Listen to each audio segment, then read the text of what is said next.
Oui, mon amour pour la France a été confirmé le 14 février de cette année puisque j'ai eu ma naturalisation française. Au bout d'un long processus? Oui, au bout de 18 mois. C'était pile 18 mois. On m'avait prévenu que ça serait 18 mois et effectivement, à 1 ou 2 semaines près, c'était ça. Alors racontez-nous un peu ce qu'on vous a demandé justement pour obtenir cette nationalité. Est-ce que ça a été aussi complexe que ce que vous imaginiez?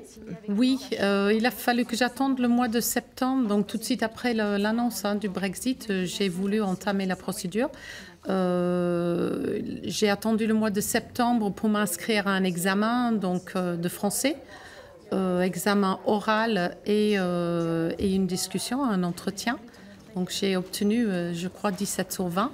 Bravo. Donc, apparemment, je ne parle pas français couramment, c'est dommage. Mais après, il a fallu que j'attende 6 mois. C'était vraiment bien organisé. Pile 6 mois après, j'ai eu un entretien avec la préfecture pour avoir un entretien d'1 heure. Et qu'est-ce qu'on vous demande alors? Quelles sont les questions qu'on vous pose? Il a fallu que j'apprenne par cœur le carnet du citoyen, des questions sur la République, ce que ça représentait, des questions politiques, la culture, la géographie, l'histoire. J'ai eu le malheur de mentionner Napoléon et après, il a fallu que je donne des dates et des détails. C'était compliqué parce que je n'avais pas tout retenu.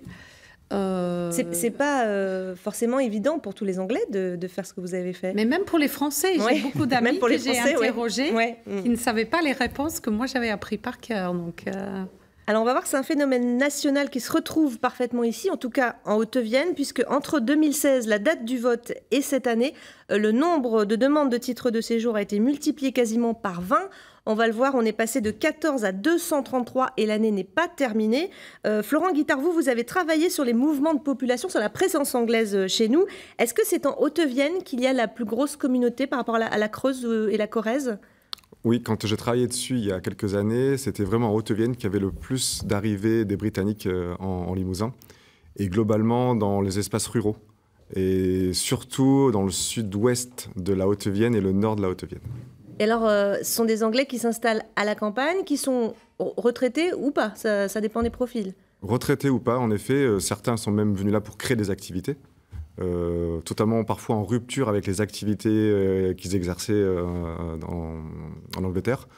Oui, donc c'est vraiment des gens qui sont venus là pour créer une activité, essentiellement.